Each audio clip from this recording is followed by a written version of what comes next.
What's up, YouTube? Before I get into this video, I do want to say a massive thank you. If you made it all the way to the end of last week's video, you noticed that while I was editing last week's video, the channel officially hit 1,000 subscribers. And to me, that just means so much. And I want to say thank you all very, very much. That means the world to me. So here's to 2,000, 5,000, 10,000, 100,000, 1 million subscribers. Now, I may have a lot more gray in my beard by that point, but we're gonna do it. I believe in us. So yeah, let's make it happen. So with that being said, I will be announcing the winners of the newer n7 Artisan's lens at the end of this video, so stick around. So on to today's video, which we are talking about the Helios 442, and if you couldn't tell by the intro at the beginning of the video, we are talking about the Helios 442 in the realm of filmmaking and videography. If you're new to the channel, this is the first time I'm really sitting down with this lens and talking a little bit more in depth about this lens.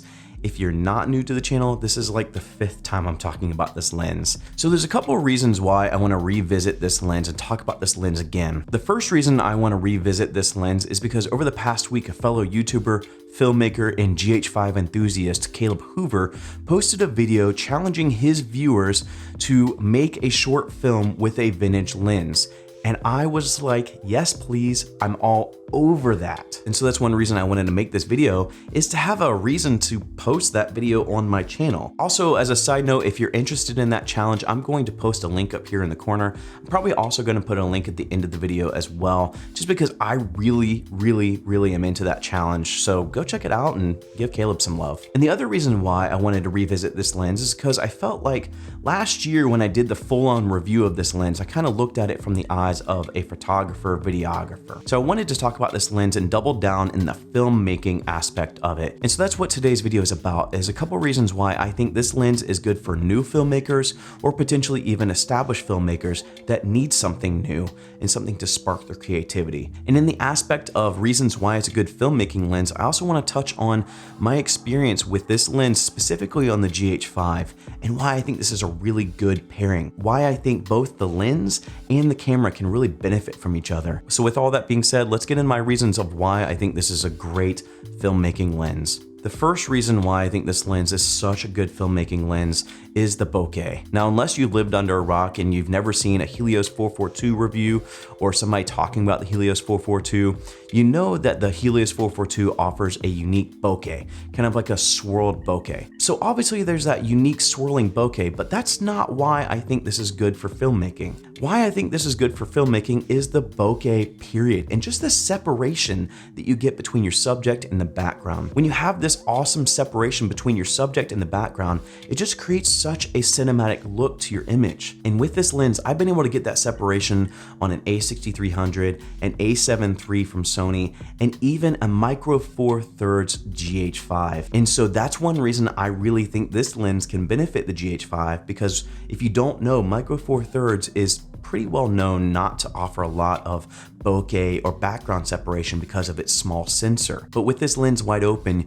you get some amazing separation even with the GH5. And that's where I believe that this lens is such a good lens for the GH5, because it creates that separation. Now, reason number 2 of why I think this is really great for filmmakers, and this is where it's a little bit more unique to the Helios 442, and that is the clicked and declicked aperture. Now, I mentioned this in the review that I did last year, that it has a clicked and declicked aperture. But where this is potentially beneficial for filmmakers is the fact that with this having a clicked and declicked, you can set stopping points for the aperture. Let me explain. With the clicked aperture ring, when you set it to a certain aperture, then the declicked aperture ring can only go between wide open and that specific aperture that you set it to. So why is that beneficial for filmmakers? Well, potentially what you can do is set one aperture. Maybe you're doing an inside to outside shot. So what you can do is maybe set your outside shot to like f8. And then as you're transitioning from your inside shot to your outside shot, you won't have to worry about underexposing your shot because it won't go beyond f8.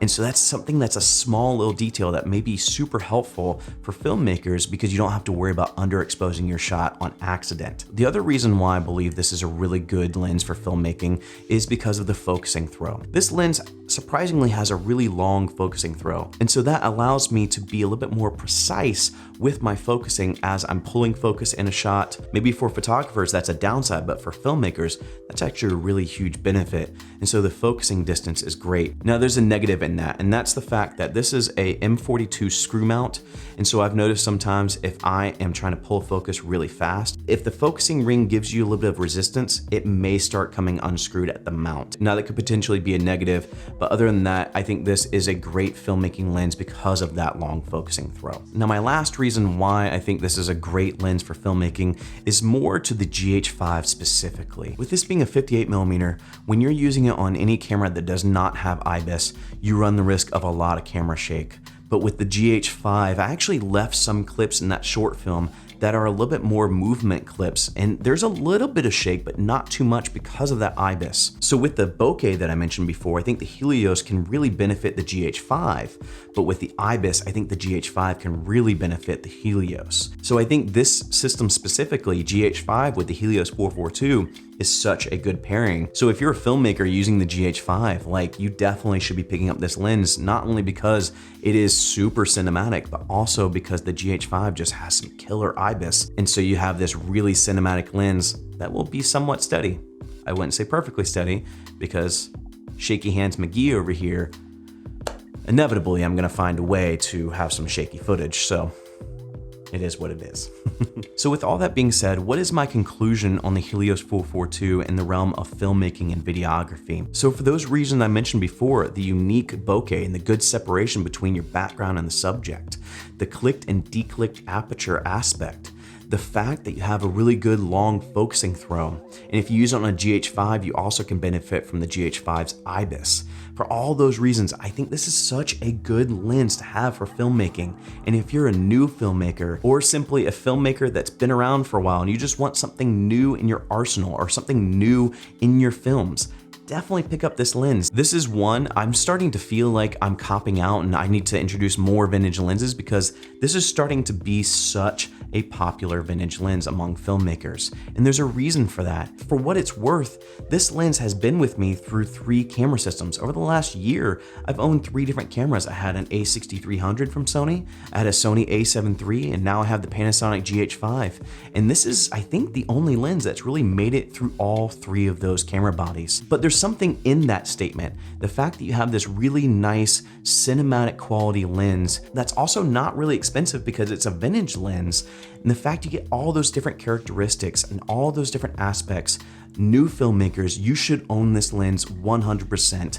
And then again, established filmmakers that just need something new, definitely have this in your arsenal. So that's it for me. I hope that this video offered you something a little bit different, a different perspective than my video last year. I hope as a filmmaker or videographer, this answered the question for you of if this lens should be in your camera bag, and I absolutely think it should be. But before we get out of here, I did want to announce the winners for the 2 lenses I'm giving away. We're gonna start first with the 7 Artisans. There was a lot of entrants, a lot of really good contenders in there based on what you would be using. I kind of made the decision based on what you're using the lens for. I also factored in like if this lens would actually be good for what you wanted to use it for. But the winner for the 7 Artisans lens is Timothy Tucci, and I'm sorry if I messed up your last name there, but congratulations, you have won the 7 Artisans 35mm f1.2. I will be reaching out on Twitter or Instagram to get some details around where to ship this lens, so stay tuned. And the winner for the newer lens is Newfound Mass. So congratulations to you. You have won the newer 35mm f1.2. So congratulations again to the 2 of you. Again, I'll be reaching out on Twitter or Instagram to get some shipping details so I can send it off to you. So with that being said, if you did enjoy this video, if you found it helpful, make sure to give it a like. That helps support the video and the success of the video. And if you are digging the overall content from the channel, consider subscribing. Remember, if you want to be a part of the Vintage Lens Challenge, that's really hard to say, check out Caleb's video, and like I said, I'll put it at the end of this video, but check it out and see what the rules of that challenge is. I think I broke one of the rules because it's longer than a minute, but check out the rules of that challenge and give Caleb some love. And as always, thank you for joining. Thank you so much for being a subscriber, being a part of the community. That means so much to me. So thank you, thank you, thank you. Now, with that being said, go and find your journey, go embrace life, go have some fun, be safe, wash your hands, and I'll see you here next time. Peace.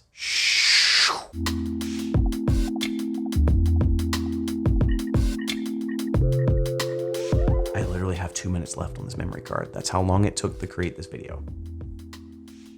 Make sure I got everything. Focusing through.